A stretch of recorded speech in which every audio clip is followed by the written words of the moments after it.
My dad died and I'm scared my family won't get along. So yesterday after my dad comes home he eats what my mom made for him. Eggs and Spam. To be clear, he has a pre-existing medical history of high blood pressure and gout. First found out when he was admitted to the hospital in 2015 when he fell ill, and we basically had to force him to go to the hospital BC he didn't want to go. He was put on medication since, with changes to them maybe a year or so ago. So back to when after he ate. My half-sister heard a thud around 740-ish and told me to check BC. She thought maybe my parents are arguing. I go down and see my dad on the kitchen floor my mom behind him a few feet away and I hear him snoring. I ask my mom a question, get worried, run back upstairs and knock on my sister's door. She calls my other sister and also tells me to stop wasting time, call 911. I was scared and frantic. I wish I called 911 or saw him when he came in so I could maybe have called sooner. They get frantic too and we all start yelling at each other and I try to maintain order also as I'm talking to 911 person. At some point in all of this my brother-in-law yells for help and I help him turn my dad onto his side. BC he said he could choke on his saliva. My dad stops snoring and we start panicking. The EMS tells us how to perform CPR but my sisters keep yelling and so I try to get them working together. They finally start working on it. One is doing compression and the other giving him air and sometimes rotating. Fire department and ambulance gets here and they start doing the same thing but also have defibrillators and honestly, I'm just in shock still. It was maybe 8:03 p.m. when they came or so, I don't remember, it's all a blur. I checked my phone for timestamp, but I called twice so I forgot when original call was placed. They called it at 8:50 p.m. and I just began to lose it. My aunt comes and my sister is trying to call my dad's work to let his bosses know. We talk about how we want my dad's arrangements and agree on cremation. BC we don't have the money for anything else but also my sister wants the remains. My mom is bipolar schizophrenic and my sisters and bro-in-law don't get along. Her because of a whole history that would keep you here forever if I tried to type it. My dad was a bad person but he still chose us and tried his best to provide regardless of his fallacies. He had my mom's back too, saying he wouldn't kick her out or place her in a mental home. My sisters kinda want that, I think, but I'm scared to talk about it. My mom is okay sometimes but also acts up BC of her mental illness sometimes, and my dad and I were her constants regardless of what happened. My mom is old and still wants to benefit from some social security services that my dad had, but my sisters and I think we should get a majority control of his account. There's a lot of renovations to be done. BC he ignored upkeep of the house for a number of years, example, the roof.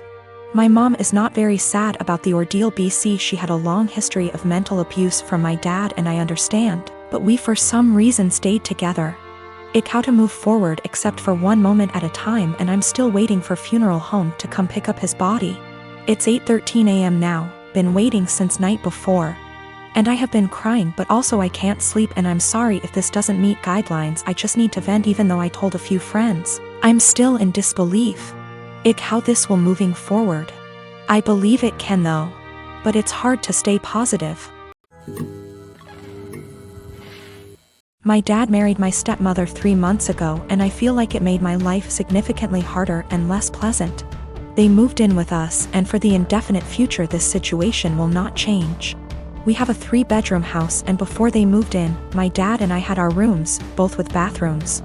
And there was a smaller room which was a study for my dad. After they moved in, Jenny 16, turning 17 next month, got my room. And I had to share the smaller room with 11-year-old Tom and 10-year-old Mike.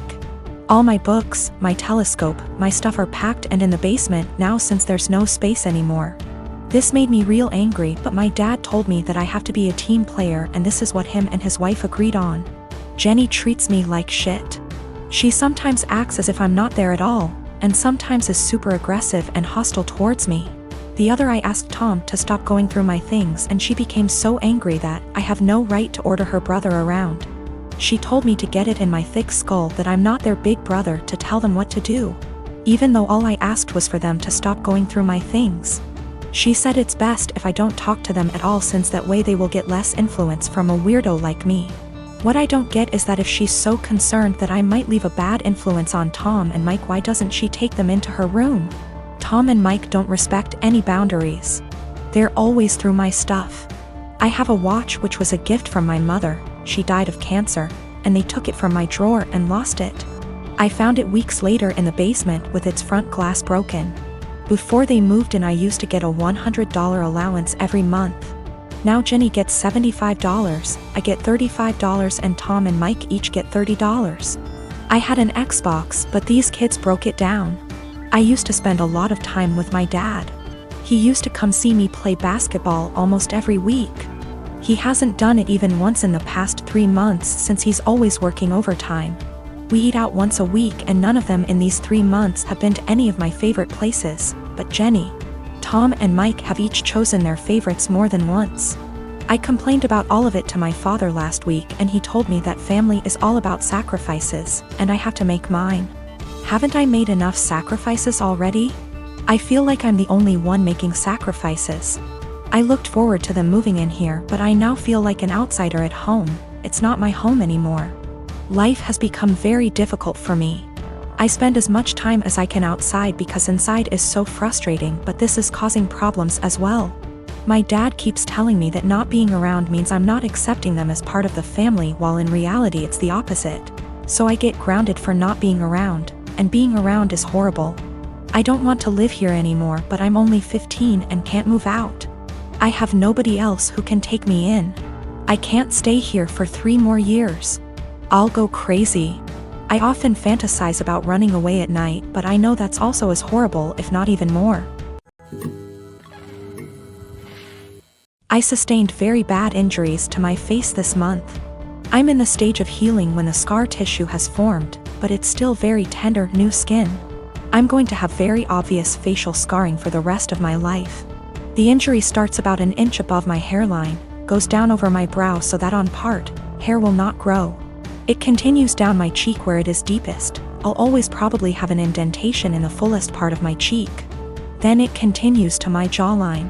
In some ways it's okay. I'm happy it's just cosmetic damage. My friends are super reassuring, telling me how badass and sick it's gonna look. They say I'm still as hot as ever, now a little more sexy and mysterious. But in some ways it really sucks. I know that I'm always gonna be seen first as the girl with a scar. And it feels especially bad when people look at me differently. This week, I had to fly home for a family thing. It was a plan I'd made long before my injury. I wasn't really looking forward to the pity or people making a big deal of it. I'd rather it not be acknowledged. I'd also met with my dermatologist, who said that I was at the stage of scar tissue formation, that I no longer should be dressing the wounds.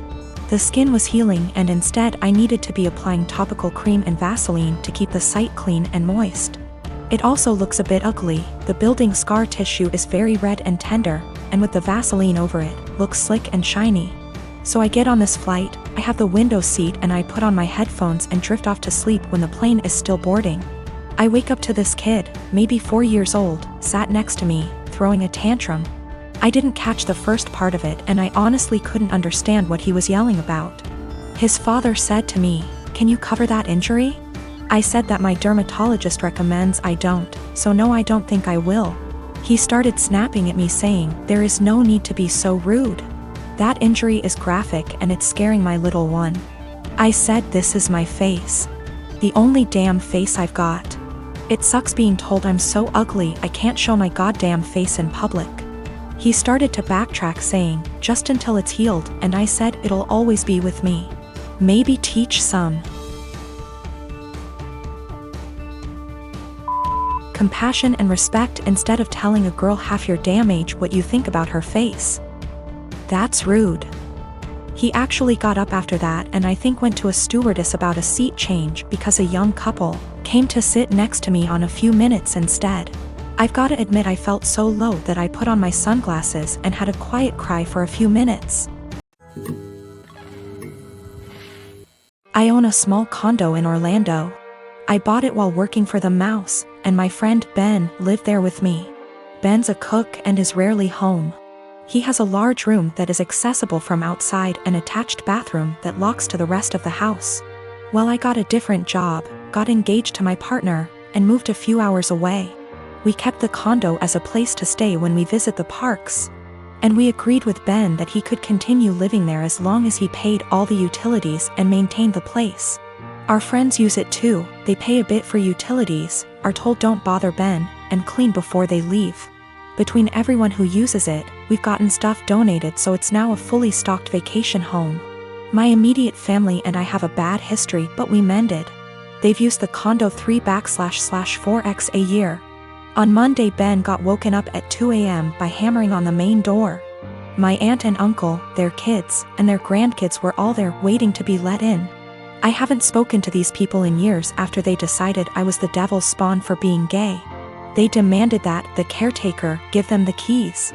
Ben called me. I told him to give them my number, then shut and lock the door and not let them in. My aunt was insistent that my condo was actually owned by my family. It was the family vacation home. And it was against the law to not let them in. I told her no, it was mine, I own it and I let friends and family use it, but I choose who stays there. There was a lot of back and forth and some petty name calling. She said they were here for a week, where were they supposed to go, and I said I don't care. Meanwhile, my partner reported that Ben texted them saying my uncle was attempting to kick in the door. I said tell him to call the police. She hung up on me and Ben said they left. In the morning I got a phone call from my mom trying to convince me to let them stay. We had an argument during which she admitted that she didn't tell people that I owned the property, because she didn't want the rest of our family to know they were in contact with me again. I told her if that's how she wants our relationship to be, then she's no longer welcome. I checked in with Ben and he's okay. Today my aunt sent several texts asking to stay at the house because they hadn't accounted having to pay for a hotel, and they had planned to just buy groceries and use the kitchen. I told her no. She said they were about to be out on the street with their luggage. She called me cruel and heartless and that I was ruining Disney for the kids. That made me hesitate, probably because I worked for the mouse. I know that particular family line has very little money. Yet I find it hard to believe someone would plan a whole vacation without accounting extra funds for it. But the kids are really young. I'm so furious over the homophobia that it feels like a point of pride to deny them access.